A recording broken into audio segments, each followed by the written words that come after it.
خب من میخوام این غذا رو تست کنین، یک نمره از 1 تا 10 به من بدین بفهمین. توضیح اول نمیدین محتویاتشو؟ بهش میگن لقمه پیتزا، فینگر فوده تقریبا.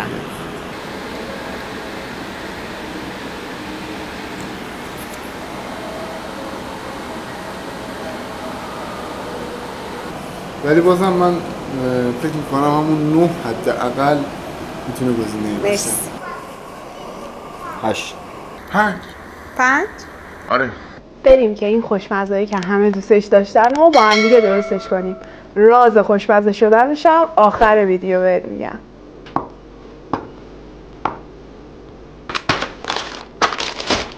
میسیسم ریز میکنی.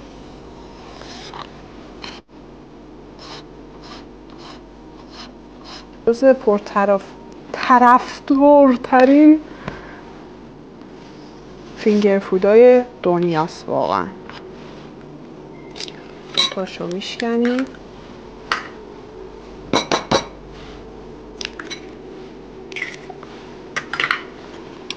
هم میزنی.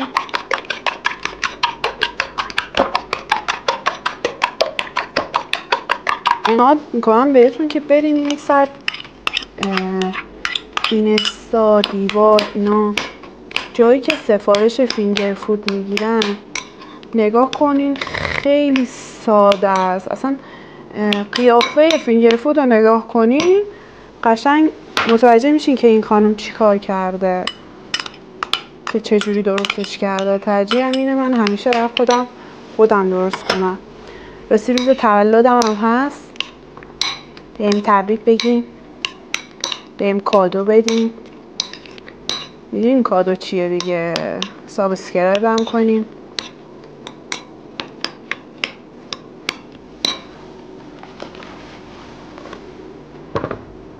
بچه‌ها او به قول مامانم سهم مورچه ها شد. بچه‌ها پنیر رو من همیشه زیاد میریزم چون خودم خیلی دوستش دارم. شن قیمه ها داخل ماستا بچه‌ها. این کانال آشپزی یه خوبی که داشت، مهراب هم داره آشپزی یاد میگیره. نه من بلد نیستم. آره نه اصراریه واقعا این آقایون بگم من خانم برای چف دارم، شاید این خودش خانم مدرس اینا هاست، من چرا واقعا غذا باید بپزم؟ شاید اون رو باز یه سری خانم هستم خسته یا بشه. کامنت میذارن میگن مثلا چی میدونم غذا پختن یک لذت. برای شما لذته، برای من حوصله‌شو ندارم. شما خوش بگذرونین، من نمیخوام. عجب ممنون. چه گیری کردم.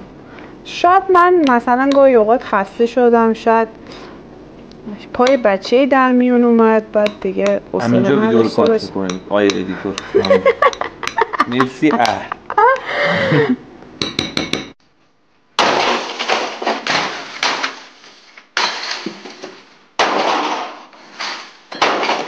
مرسی از ادیتور که اینجا رو کات کرد. تا جاهای باریک داشت میکشید. ادویه میزنیم. من توی همه غذاهام از تمام ادویه ها استفاده میکنم. یه جوری ادویه میزنه موقع دفع کردنش کار سخت میشه. بی‌تربیت. کلا ادویه رو دوست دارم، مخصوصا آویشن رو خیلی دوست دارم. شما میتونین به اندازه‌ای که خودتون دوست دارین، یه سری کم نمک دوست دارن، یه سری یا مریضن دوست ندارن نمک زیادی باشه، یه سری هم مثلا مامان آقا مهراب کم روغن دوست دارن، دوست ندارن چپ باشه، میگه چاق میشیم. ولی رسیپی خانمم خیلی خوشمزه است. داره خر میکنه منو که بهش آخر بدم. خب چرا نیومدی قبلش به بچه ها بگی کجا کار میکردی، چه کجا بودی، چرا اینا رو نگفتی بهشون؟ توی پست بعدی بهشون میگم. علاقمند به آشپزی هستیم یا یه سری چیزا بهشون یاد میدی؟ تو پست بعدی بهشون میگم. واقعا شما اگه تو پست بعدی رو ببینین واقعا به من حق میدین که من دست به غذا نزنم. بچه ها نون باگت ها رو اول باگش میکنیم. این مرحله خیلی سخت بوده، باید حتما حرفه‌ای باز کنیم. خش کنه قشنگ. سر و تهش رو میبریم. بعد اندازه 3-4 ساعت این نیمه چقدر تازه است. برش میزنیم این داخلش خالی کنیم. چند تا خالی کنیم کافیه برای این مقدار مواد. بذاریم اول یکم روغن داغ بشه، بعد نونایی که توش خالی کردیم بذاریم داخل مایتابه.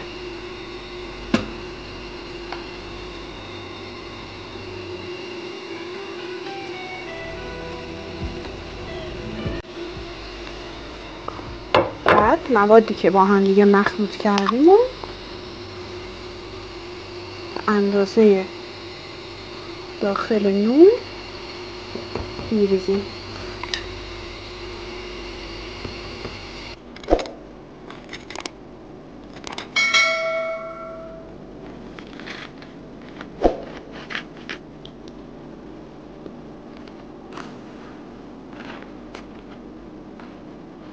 واقعا مزه،